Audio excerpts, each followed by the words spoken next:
Miché.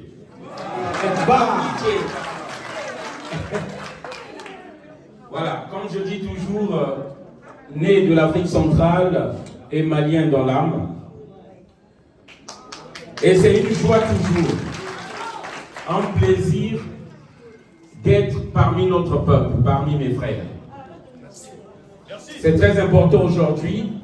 Pour moi, c'est un honneur et une fierté avec tous nos amis panafricains réunis ici. Mais ce qui est important que nous devons dire, il est important que nous retenons et que l'histoire soit toujours correcte et que nous n'oublions pas. Assimi Goïta est celui qui a pris le courage avant tout le monde. Nous tenons à le dire, c'est ça la vérité et mon corps vibre. Assimi Goïta, alors que la menace où on tuait tout le monde, alors que tous ceux qui prenaient le pouvoir venaient les menacer, ils cédaient. Assimi Goïta a accepté cette mission-là. Et il a dit que, je dis bien, à cette époque-là, il n'y avait pas le Burkina Faso, il n'y avait pas le Niger. La renaissance de l'Afrique est venue du Mali.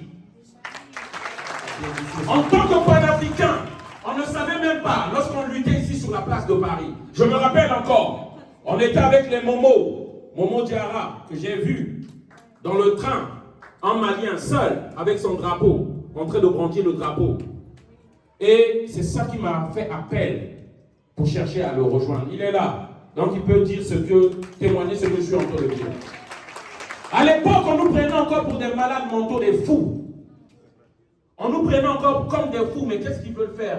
Il n'y aura pas de changement. Aujourd'hui, tout le monde peut s'asseoir tranquillement, calmement. Il parle parce qu'il y a eu un précédent. Il y a eu des gens qui ont bravé la dictature, qui ont bravé les menaces de mort et les intimidations. Voilà, c'est pourquoi nous sommes arrivés là. Donc je tiens à dire, Assimi Goïta est celui-là, lorsqu'il n'y avait encore personne, ils ont assumé la renaissance de l'Afrique. Et c'est parti du Mali. Et ça, il faut le reconnaître, il faut lui donner, en tout cas, ce rôle-là. C'est très important que nous puissions déjà le dire. Alors, nous disons à tous les Maliens, le combat n'est pas fini, s'il vous plaît.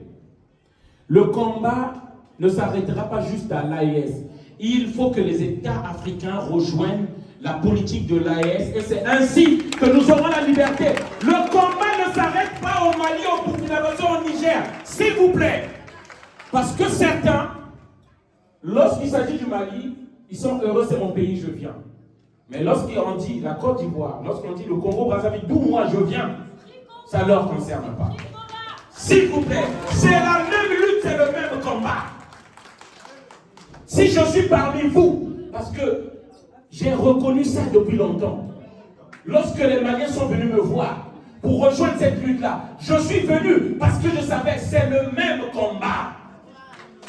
Et c'est très important. Alors, pour l'armée malienne, nous avons dit aujourd'hui, lorsque nous disons que nous sommes 25 millions de femmes, ce n'est pas un vain mot. Ce n'est pas un vain mot. Parce que la lutte, c'est dans toutes les sphères.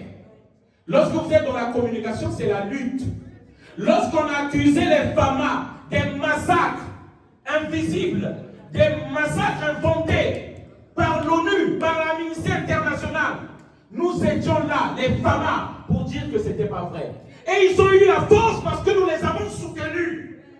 C'est pourquoi nous disons que nous sommes tous des femmes. Notre communication a parlé. C'est pourquoi ils se sont calmés. Lorsqu'ils ont dit qu'à Djibo, qu'on a massacré des gens au Burkina Faso ou partout, parce que nous nous sommes levés. Nous avons gagné la bataille sur les réseaux sociaux. C'est ça la vérité. Merci beaucoup. C'est ça la vérité. Et je ne terminerai pas ma prise de parole sans parler de la Russie. Nous avons tendance à oublier ce que Vladimir Poutine a fait pour nos pays. Applaudissez, s'il vous Nous plaît. avons tendance à oublier. C'est celui qui nous a tendu la main à chaque fois et chaque jour. Nous devons dire merci à la Russie. nous lui demandons notre reconnaissance. Et c'est important que nous puissions le dire. Merci à Vladimir Poutine. Parce qu'avant, on ne comprenait pas encore la lutte. Aujourd'hui, la Russie a toujours été aux côtés des pays africains. Et je demande encore, il faut que les Maliens se pardonnent.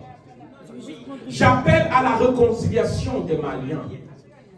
Et je dis ceci, nous n'allons pas tergiverser pour notre sécurité. Si Assimi Goïta a dit que lorsque vous faites un envoi d'argent, il faut, si le gouvernement au Mali a décidé qu'on prenne quelque chose pour la sécurité du Mali, c'est pour notre bien.